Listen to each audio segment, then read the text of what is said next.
Sir जैसा कि आप सब लोगों को अच्छे से मालूम है कि आजकल जो हमारे इंडिया के अंदर सीज़न चल रहे हैं वो फेस्टिव सीज़न चल रहे हैं, त्योहारों का सीज़न चल रहा है। अभी दीपावली है, उसके बाद फिर छठ है, उसके बाद फिर और कई सारे त्यौहार है, समझ रहे हैं। तो ये सारे त्यौहार बहुत ज़्यादा दिनों के फासले पर नहीं है, बल्कि कुछ ही दिनों के फासले पर हैं। अब देखिए, हर किसी को मालूम है कि फेस्टिव सीज़न में सेल ज़्यादा होते हैं। हर कोई इस बात को जानता है, कंपनीज भी जानती है, छोटे और बड़े दुकानदार भी जानते हैं, हर कोई जानता है।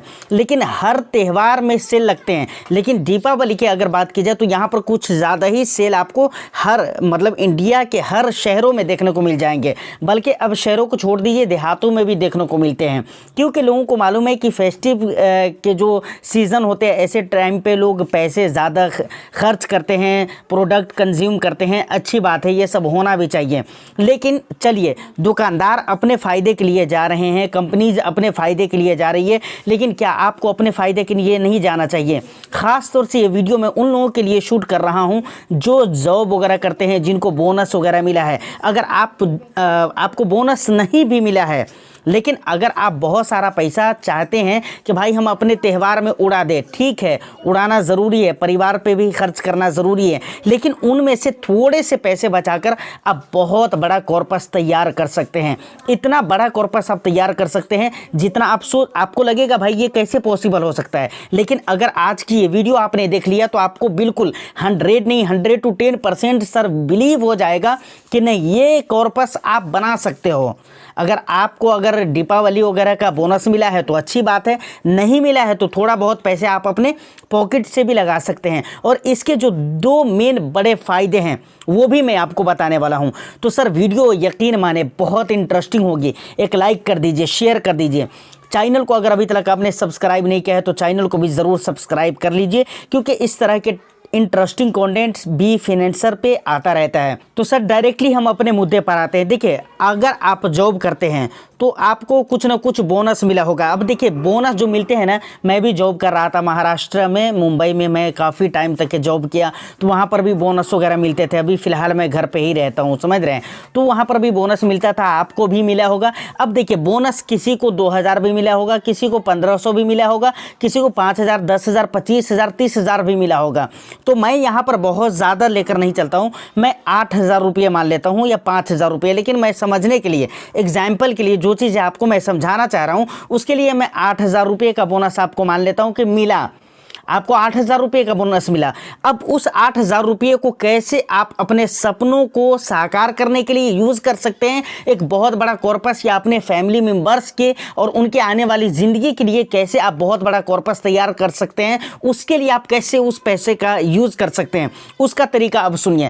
सबसे पहली बात, अगर आपकी अपनी पहले से पोर्टफोलियो बनी हुई है, चाहे आपके पोर्टफोलियो में 1 फंड हो, 2 फंड हो, 4 फंड हो या 5 फंड हो या कितने भी फंड हो, तो आपको गौर करना है कि भाई आपके टाइम ड्यूरेशन के हिसाब से, मतलब आपने जितने दिनों के लिए इन्वेस्टमेंट किया है, तो देखिए अभी कितना साल बाकी है, कितना साल बाकी है। और दूसरी बात, आपके रिस्क एपिटाइट के हिसाब से किस कैटेगरी के फंड में, किस फंड में पैसे ऐड करना ज़्यादा बेटर हो सकता है। जहां पर आपको मुनासिब लगता है वहां पर आप 4,000 रुपये ऐड कर दीजिए। 4,000 रुपये, जो 8,000 मिला ना आपको बोनस, उसमें से 4,000 रुपये बिल्कुल आप खर्च कर दीजिए, चाहे अपने ऊपर चाहे फैमिली मेम्बर्स के ऊपर, समझ रहे हैं ना। सिर्फ 4,000 रुपये ऐड करना है। तो ये पहली बात हो गई। दूसरी बात, दूसरा सिनेरियो ऐसा भी हो सकता है, या दूसरा ऑप्शन कह लीजिए कि ऐसा भी हो सकता है कि आपने अभी तक की इन्वेस्टिंग स्टार्ट ही नहीं की है। तो मैं आपको ये कहूँगा कि सबसे पहली बात, आप अपनी इन्वेस्टमेंट जर्नी को स्टार्ट कीजिए, अपनी इन्वेस्टिंग जर्नी को स्टार्ट कीजिए, इन्वेस्टमेंट करना शुरू कीजिए। अब इन्वेस्टमेंट करना शुरू कैसे करना है? देखिए, अगर आपको बहुत कुछ पता नहीं है तो आप रेगुलर प्लान का सहारा ले सकते हैं। किस तरह के प्लान का? रेगुलर प्लान का सहारा ले सकते हैं और आप अपने इन्वेस्टमेंट को स्टार्ट कर सकते हैं, समझ रहे हैं ना। मतलब किसी म्यूचुअल फंड एडवाइज़र वगैरह के ज़रिए आप निवेश कर सकते हैं, समझ रहे हैं। या नहीं तो अगर आपको थोड़ा बहुत नॉलेज है, थोड़ी बहुत जानकारी है, तो आपको मैं फ़ंड का कैटेगरी भी बता देता हूं कि आपको निवेश जो करना है, अपनी पोर्टफोलियो में फ़ंड जो सेलेक्ट करना है वो किस तरह के, लार्ज कैप कैटेगरी के फ़ंड। मैं क्यों बोल रहा हूँ लार्ज कैप, ये भी मैं अभी आपको बताऊँगा, टेंशन मत लीजिए। Large cap, large and mid cap, flexi cap, multi cap, index fund, ये 5 कैटेगरी है जिन कैटेगरीज के फंड आप अपनी पोर्टफोलियो में रख सकते हैं। अगर आपको 4,000 रुपये से अगर आप निवेश कर रहे हैं तो इतना ज़्यादा फंड रखने की ज़रूरत भी नहीं है, 2 या 3 फंड रखे बहुत ज़्यादा हो गया। लार्ज कैप रख सकते हैं, large large and mid cap रख सकते हैं, उसके बाद एक फ्लेक्सी कैप या मल्टी कैप आप रख सकते हैं। मैं तो आपको ये कहूँगा कि भाई फ्लेक्सी कैप रखिए, क्योंकि लार्ज कैप और लार्ज एंड मिड कैप आपके पोर्टफोलियो में है ही है, तो लार्ज कैप और मिड कैप का एक्सपोजर तो आपको मिल गया, समझ रहे हो, थोड़े बहुत स्मॉल कैप का एक्सपोजर में मिल गया, तो आप फ्लेक्सी कैप में निवेश करिए। इसलिए कि फंड मैनेजर के मूड माइंड के ऊपर होता है, उनको जहां पर मौका समझ में आएगा वहां पर वो इन्वेस्टमेंट करेंगे। तो दूसरा क्या मैंने बताया कि पोर्टफोलियो बनाना है आपको सिर्फ 4,000 रुपये की, और वहां पर आपको इन्वेस्टमेंट स्टार्ट करना है। अब देखिए ज़रा कैलकुलेशन में आपको दिखलाऊं तो आपको समझ में आएगा कि भाई ये मैं क्यों बोल रहा हूं। और देखिए ज़रा गौर करिएगा कि सिर्फ 4,000 रुपये की SIP करके आप कितना बड़ा कॉर्पस तैयार कर सकते हैं। सबसे पहले आपकी जो SIP होने वाली है, मंथली SIP वो 4,000 रुपये की होने वाली है। उसके बाद आपको अनुअल स्टेप अप करना है 10% का। कितने परसेंट का? 10% का अनुअल स्टेप अप करना है, समझ रहे हैं ना। एक्सपेक्टेड रिटर्न्स जो हम मानकर चलते हैं वो 15% का मानकर चलते हैं। टाइम ड्यूरेशन हम 10 ईयर्स का लेकर चलते हैं। कितने ईयर्स? 10 ईयर्स का लेकर चलते हैं। उसके बाद अगर इस हिसाब किताब से मैंने आपको बता दिया, अब अगर टोटल इन्वेस्टमेंट देखें तो अगर आप 4,000 की SIP करते हैं, 10% आप अनुअल स्टेप अप करते हैं, तो आपके टोटल इन्वेस्टेड अमाउंट 7,64,996 रुपया हो जाते हैं। और उस पर जो मिलने वाला रिटर्न्स होता है वो होता है 8,17,971 रुपये। और टोटल जो आपके कॉर्पस हो जाते हैं वो कितने हो जाते हैं? 15,82,968 रुपये। ये आपके टोटल कॉर्पस हो जाते हैं। मतलब जिस हिसाब किताब से मैंने आपको बताया है उस हिसाब किताब से अगर आप निवेश करते हैं तो आने वाले 10 साल के बाद आपके जो टोटल कॉर्पस होंगे वो 15 लाख रुपए के तैयार हो सकते हैं। अब यहाँ पर अफसोस कर देखिए 4,000 रुपये की मात्र आप SIP कर रहे हैं और 10% का अनुअल स्टेप अप आप कर रहे हैं, और इससे आपका 15 लाख रुपये का कॉर्पस तैयार हो रहा है। ये आम फैमिली के लिए बहुत बड़ा इनकम है, बहुत बड़ा पैसा है। ये 15 लाख रुपये कम नहीं होते सर। तो फाइनली यहाँ तक आपको बहुत सारी बातें और कैलकुलेशन भी आपको समझ में आ गया, लेकिन अब बहुत मेन बात आती है कि आखिर इसका फ़ायदा क्या है। तो देखिए अगर आप इन्वेस्टमेंट करते हैं तो सबसे बड़ा फ़ायदा तो ये है कि अगर आप इन्वेस्टमेंट करेंगे तो यकीनन आप पैसे बचाने के बारे में सोचेंगे, क्योंकि ये भी सवाल आता है कि अभी 4,000 रुपये बोनस का 8,000 मिला तो हम 4,000 रुपये निवेश कर दिए, लेकिन अगले महीने से नहीं मिलेगा तो हम कहाँ से निवेश करेंगे। तो सर ऐसा भी कर सकते हैं कि आप धीरे धीरे करके आप अपने खर्चों पे कंट्रोल करिए और 4,000 रुपया बचाइए और बचाने की कोशिश करेंगे।